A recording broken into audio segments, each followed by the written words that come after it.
ಸ್ವಾತಿ ಅಕ್ಕಿ ಮೇಡಮ್ ಅವರು ಕೂಡ ಪದಾಧಿಕಾರಿಗಳ ದಯವಿಟ್ಟು ವೇದಿಕೆಗೆ ಕೇಳ್ಕೊತಾ ಇದೆ. ನಮ್ಮ ಚಿಂಚಲಿ ಸರ್ ಬಸ್ ಪಂಚಮಸಾಲಿ ನಮ್ಮ ಸೇನಾ ರಾಜ್ಯಾಧ್ಯಕ್ಷ ವೇದಿಕೆ ಆಗಮಿಸಬೇಕಾಗಿ ವಿನಂತಿ.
ಶ್ರೀ ಜಯಮೂರ್ತಿ ತಂದೆ ಸಮಾನರಾದ ಶಾಸಕರ ಹೆಸರಿನಲ್ಲಿ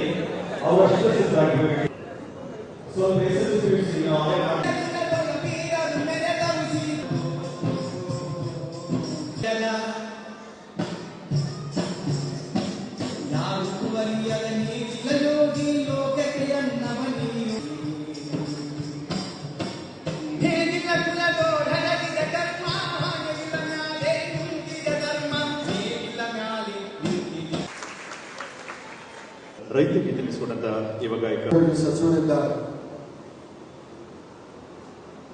ನಮ್ಮ ಸಮುದಾಯ ಭವನ ನರಗುಂದದಲ್ಲಿ ಕಮತ ಮಲ್ಲಿಕಾರ್ಜುನ ಸಚಿನ್ ಮುರುಗಿ ಗ್ರಾಮೀಣಿ ಅಡ್ಡದ ವಿದ್ಯಾರ್ಥಿಗಳು ವೇದಿಕೆ ಪಕ್ಕದಲ್ಲಿ ಬರಬೇಕಾಗಿ ಕೇಳ್ಕೊಳ್ತಾರೆ. ಇವತ್ತು ಗದಗ ಜಿಲ್ಲೆ ಪ್ರತಿ ವರ್ಷ ಪ್ರತಿಯೊಬ್ಬ ಪುರಸ್ಕಾರ ಬಹಳ ಅರ್ಥಪೂರ್ಣವಾಗಿ ಮಾಡುವ ಕೆಲಸವನ್ನು ಜನರು ಮಾಡ್ತಾರೆ.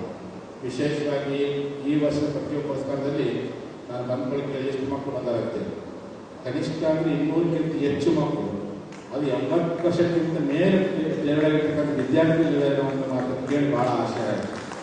ಒಂದು ಕಾಲದಲ್ಲಿ ಪಶ್ಚಿಮ ಸಾಗರ ಪ್ರತಿಯೊಬ್ಬ ಪುರಸ್ಕಾರ ನಮ್ಮ ಹಿರಿಯರು ನಾವೆಲ್ಲ ಸುಮಾರು 20 ವರ್ಷಗಳಿಂದ ಶುರು ಮಾಡಿದಾಗ ಯಾವುದೇ ಒಂದು ಸಮಾರಂಭ ತೆಗೆದುಕೊಂಡಾಗ ಪ್ರತಿಯೊಬ್ಬ ಪುರಸ್ಕಾರ ಒಬ್ಬರು 50 ಜನ ಮ್ಯಾಕ್ಸಿಮಮ್, ಅದು 60% ಮೇಲ್ಪಟ್ಟಿರ್ತಕ್ಕಂಥ ಸಿಗ್ತಾ ಇದೆ. ಈಗ ಎಲ್ಲಿ ಬಂದಿದ್ದ ಮಕ್ಕಳು ಪರಿಸ್ಥಿತಿ ಬರ್ತದೆ 80 ಇದೆಯಲ್ಲ, ಏನೇ 90 ಮೇಲ್ಪಟ್ಟು ನೀನು ನಾವು ಪ್ರತಿಯೊಬ್ಬ ಪುರಸ್ಕಾರ ಹೋದಾಗ ಸಿಸಿಪಡ ಆಗ್ತಾರೆ ಹೇಳಿದ್ರು. ಒಬ್ಬ ವಿಶಾಲ್ ಪಾಟೀಲ್ ಅಂತ ಅಡ್ಡುಗಣ ಒಬ್ಬ ವಿದ್ಯಾರ್ಥಿ ಇಡೀ ರಾಜ್ಯಕ್ಕೆ 3ನೇ ರ್ಯಾಂಕ್ ಅದ, 100ಕ್ಕೆ 99% ಓದ್ತಾರೆ.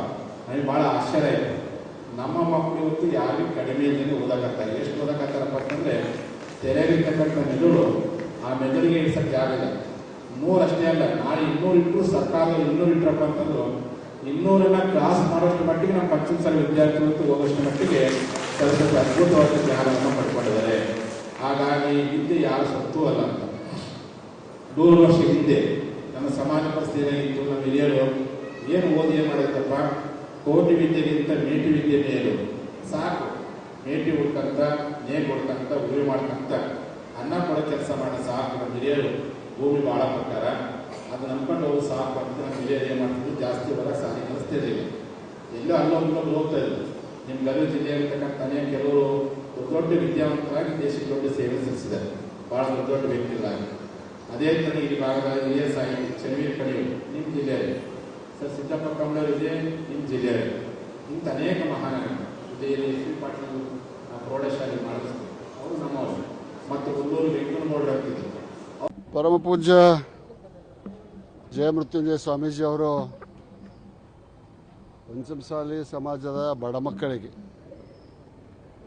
ಶಿಕ್ಷಣ ಮತ್ತು ಆರೋಗ್ಯಕ್ಕಾಗಿ 2A ಮೀಸಲಾತಿಯನ್ನು ಕೊಡಿಸಬೇಕೆಂಬುವಂಥ ಒಂದು ಉದಾತ್ತ ಧೋರಣೆಯಿಂದ ಹೋರಾಟವನ್ನು ಮಾಡಿದಂಥ ಸ್ವಾಮಿಗಳಲ್ಲಿ ಪ್ರಥಮ ಸ್ಥಾನದಲ್ಲಿ ನಿಲ್ತಾರೆ. ಇದರಲ್ಲಿ ಯಾವುದೇ ಸ್ವಾರ್ಥ ಇಲ್ಲ. ರಾಜಕಾರಣದ ರಿಸರ್ವೇಷನ್ಗೆ ನಮ್ಮ ಸಮಾಜ ಮತ್ತು ಗುರುಗಳು ಮೀಸಲಾತಿಯನ್ನು ಕೇಳ್ತಾ ಇಲ್ಲ. ಎಲ್ಲ ಸಮಾಜದಲ್ಲಿರುವಂಥ ಬಡವರು ಶ್ರೀಮಂತರು ಕೂಡ ನಮ್ಮ ಸಮಾಜದೊಳಗೂ ಅದಾರ. ಬಡವರು ಅದಾರ, ಶ್ರೀಮಂತರು ಅದಾರ. ಬಡ ಮಕ್ಕಳಿಗೆ ಶಿಕ್ಷಣ ಮತ್ತು ಉದ್ಯೋಗದಲ್ಲಿ ಮೀಸಲಾತಿದೆ. ಆದರೆ ನಮ್ಮ ಸರ್ಕಾರ ಇದ್ದಾಗ 2D ಮತ್ತು 2C ಅನ್ನು ಕೊಡುವಂಥ ಪ್ರಯತ್ನವನ್ನು ಮಾಡಿದ್ದೀವಿ. ಹಿಂದುಳಿದ ಆಯೋಗಕ್ಕೆ ಶಾಶ್ವತವಾದಂಥ ಒಬ್ಬ ಕಮಿಷನರನ್ನು ನೇಮಕ ಮಾಡಿದ್ದೀವಿ ನಾವು, ಹೆಗಡೆ ಅನ್ನುವಂಥವ್ರು.